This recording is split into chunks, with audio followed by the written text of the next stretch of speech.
নমস্কার বন্ধুরা, সবাইকে স্বাগত জানাই শ্রাবন্তী কিচেন অ্যান্ড ডেইলি ব্লগে। আজকে নিয়ে চলে এসেছি আমি একটা হেলদি স্ন্যাক্স রেসিপি, খুব ইজি রেসিপি। তো চলুন রেসিপিটা শুরু করে দিই। প্রথমে আমি একটা গ্রাইন্ডার জার নিয়ে নিয়েছি, এর মধ্যে দিয়ে দিচ্ছি আমি সুজি। এখানে আমি ছোটো চামচের মাপে মোটামুটি 6 চামচের মতো সুজি নিয়েছিলাম। এরপরে আমি এতে দিয়ে দিচ্ছি 2 চামচ চিঁড়ে। সুজি আর চিঁড়েটা দুটোই আমি গ্রাইন্ডিং জারে দিয়ে দিয়েছি। দিয়ে এটাকে আমি একটু হাত দিয়ে মিক্স করে নিলাম। নিয়ে একেবারে এটাকে আমি পেস্ট বানাবো। তার জন্য এতে আমি দিয়ে দিচ্ছি একটু সামান্য পরিমাণে জল দিয়ে এটাকে আমি একটা পেস্ট বানিয়ে নেব। তো মিক্সিতে আমি দিয়ে দিলাম, দিয়ে একটা পেস্ট বানিয়ে নিয়েছি।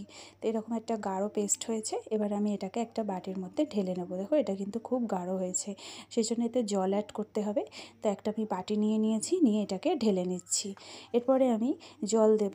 তো এই গ্রাইন্ডিং জারে যেটা আমার এক্সট্রা লেগেছিলো তাতেই আমি একটু সামান্য পরিমাণে জল দিয়ে দিচ্ছি। খুব পাতলা কিন্তু এটা ব্যাটারটা এক্ষুনি আমি করছি না। তো এর মধ্যে জলটা দিয়ে দিলাম, দিয়ে এটাকে একটু মিক্স করে নেব কাঁটা চামচ দিয়ে, ঘুরিয়ে ঘুরিয়ে হাত দিয়ে। চাইলে আপনারা এটা অন্য চামচের সাহায্যেও করতে পারেন। তো আমি এরকমভাবে এটাকে একটু হাত দিয়ে জলের সাথে মিক্স করে নিচ্ছি ব্যাটারটাকে।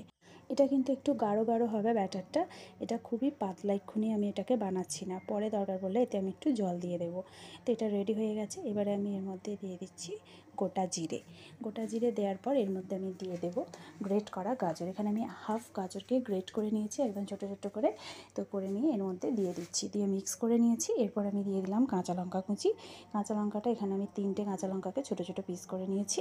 নুন দিয়ে দিয়েছি সামান্য, আর একটুখানি সোডা দিয়ে দিলাম। দিয়ে এটাকে ভালো করে চামচের সাহায্যে মিক্স করে দিচ্ছি। তো দেখুন এটা কিন্তু খুব সুন্দর দেখতে হয়েছে। ব্যাটারটা পুরো রেডি হয়ে গেছে, আর একটা কীরকম বাবলস মতো হয়েছে ওপরটা। এরপর আমি এতে দিয়ে দেবো সামান্য পরিমাণে হাফ চামচেরও কম একটু রিফাইন্ড অয়েল। এটাকেও দিয়ে ভালো করে মিক্স করে নিচ্ছি। ভালো করে ফেটিয়ে নেবেন। দেখুন খুব সুন্দর একটা ঘনত্ব এসে গেছে।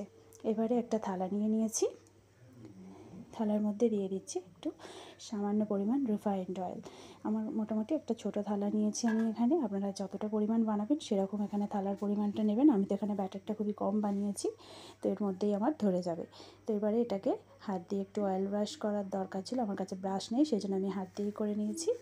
এবারে আমি ব্যাটারটা এর মধ্যে ঢেলে দিচ্ছি।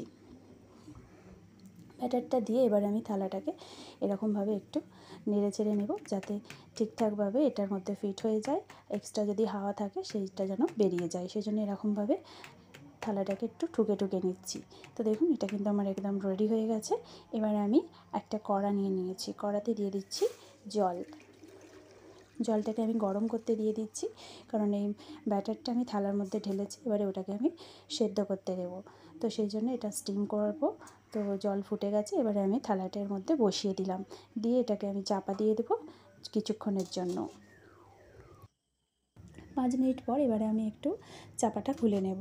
চাপাটা খুলে দেখব যে এটা সেদ্ধটা ঠিকঠাক হচ্ছে কি না। তো দেখুন এটা স্টিম কিন্তু মোটামুটি হচ্ছে, আর কীরকমভাবে ফুলে উঠছে। এবারে আমি এর মধ্যে একটু সামান্য পরিমাণ লঙ্কার গুঁড়ো দেবো। এটা আপনারা নাও দিতে পারেন, বাচ্চাদের জন্য যদি বানান অবশ্যই এই লাল লঙ্কার গুঁড়োটা অ্যাভয়েড করবেন। আমি একটু স্পাইসি বানাবো বলে এর মধ্যে লঙ্কার গুঁড়োটা অ্যাড করছি। কাঁচা লঙ্কা দেওয়া রয়েছে তাই এটা না দিলেও চলে, কিন্তু এটা দিচ্ছি একটু কালারটাও অন্যরকম আসবে। গাজর দেওয়া রয়েছে বলে এমনি একটু হালকা রেড কালার চলে এসেছে। তো এবার আমি এটাকে আবার চাপা দিয়ে দিচ্ছি বেশ কিছুক্ষণের জন্য, প্রায় 10 মিনিট পর এবারে আমি এটা ঢাকনাটা খুলে নিচ্ছি। দেখুন এটা একদম ফুলে উঠেছে, আর এটা সেদ্ধ হয়ে গেছে। এটা বোঝার জন্য আমি একটু হাত দিয়ে চেক করে নেব। আর এটা দেখুন খুব সুন্দর কালার এসেছে, কিন্তু দেখতে খুব সুন্দর হয়েছে। তো আমি হাত দিয়ে দেখে নিচ্ছি, হাত দিলে কিন্তু আমার আঙুলে লাগছে না, মানে এটা কিন্তু ঠিকঠাক স্টিম হয়ে গেছে, এটা আর কাঁচা নেই। বা আমি একটা টুথপিক নিয়েও দেখিয়ে দিচ্ছি, এর মধ্যে দিয়ে দেখে নেবেন এরকমভাবে। টুথপিকের গায়ে কিন্তু লাগছে না, মানে একদম পারফেক্ট হয়েছে। এবার আমি এটাকে নামিয়ে নিয়ে ঠান্ডা করতে দেবো। গরম অবস্থায় কখনোই করবেন না, হাতে গরম লাগতে পারে। এটাকে ঠান্ডা করে নিয়েছি, নিয়ে এবারে আমি একটা ছুরি নিয়ে নিয়েছি, নিয়ে এটাকে কেটে নেব। প্রথমে এই সাইডটাকে এরকমভাবে রাউন্ড শেপে একটু করে নেবেন, তাতে তুলতে সুবিধা হবে। এরপরে আমি পিৎজার মতো করে ছুরি দিয়ে পিস পিস করে নিচ্ছি, বা আপনারা চাইলে আরও বড় বড় পিস করেও নিতে পারেন, 4 টুকরো করে। এখানে আমি পিৎজার মতো ছোটো ছোটো করে পিস করে কেটে নিচ্ছি। তো দেখুন কত ইজিলি হয়ে যাচ্ছে। আমি এটা এক হাত দিয়ে করছি বলে একটু অসুবিধা হচ্ছিলো, 2 হাত লাগিয়ে করবেন তাহলে দেখবেন আরও তাড়াতাড়ি হয়ে যাবে। আর দেখুন এটার কালার কিন্তু খুব সুন্দর এসেছে। এটা লাল লঙ্কার গুঁড়োটা দিয়েছি বলে ওপরটা একটু বেশি লাল লাল লাগছে, আর এটা কি তাড়াতাড়ি উঠে যাচ্ছে। এবার আমি একটা থালা নিয়ে নিয়েছি, নিয়ে সব কটা পিস ইজিলি তুলে নিচ্ছি। তো দেখুন কত তাড়াতাড়ি, কত সহজভাবেই এটা কিন্তু হয়ে গেছে, আর এটা খুব সুন্দর বেক হয়েছে। আমি সব কটা পিসই থালার মধ্যে তুলে নিলাম। এবার আমি এটাকে একটু ফ্রাই করে নেব। সেই জন্য আমি প্রথমেই কড়াতে তেল বসিয়ে দেব। এবারে আমি কড়ার মধ্যে তেল দিয়ে দেব। আমি একটু বেশি সমান তেল দিচ্ছি, চাইলে আপনারা একদম কম তেলেও এটাকে ভাজতে পারেন। আমি এখানে প্রায় 4-5 চামচের মতো তেল নিয়েছিলাম, নিয়ে কড়ার মধ্যে এটাকে দিয়ে দিলাম। তো দেখুন তেলটা কিন্তু একদম গরম করে দিয়েছি, যাতে খুব তাড়াতাড়ি ভাজা হয়ে যাবে।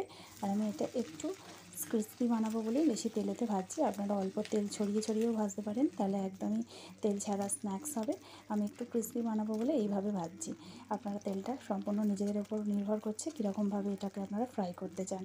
তো আমি এরকমভাবে এটাকে উল্টে পাল্টে একটু লাল লাল কালার করে নিয়ে ভেজে নিচ্ছি। এটা খুব বেশি ভাজতে সময় লাগবে না, তেলটা আমি হিট করে দিয়েছিলাম একদম। তো সেই জন্য একদম খুব ইজিলি 2 মিনিটের মধ্যে প্রায় সবগুলোই ভাজা হয়ে যাবে। তো দেখুন এবার আমি লাল লাল করে ভেজে এগুলোকে তুলে নিচ্ছি। কী সুন্দর কালার এসে গেছে। এরকমভাবে সবগুলোকেই কড়ার মধ্যে দিয়ে দিচ্ছি, একটা একটা করে ছেড়ে। আর দেখুন কত স্মুথ হয়েছে পিছন দিকটা। তো এরকমভাবে সব কটাকেই ভেজে নিচ্ছি।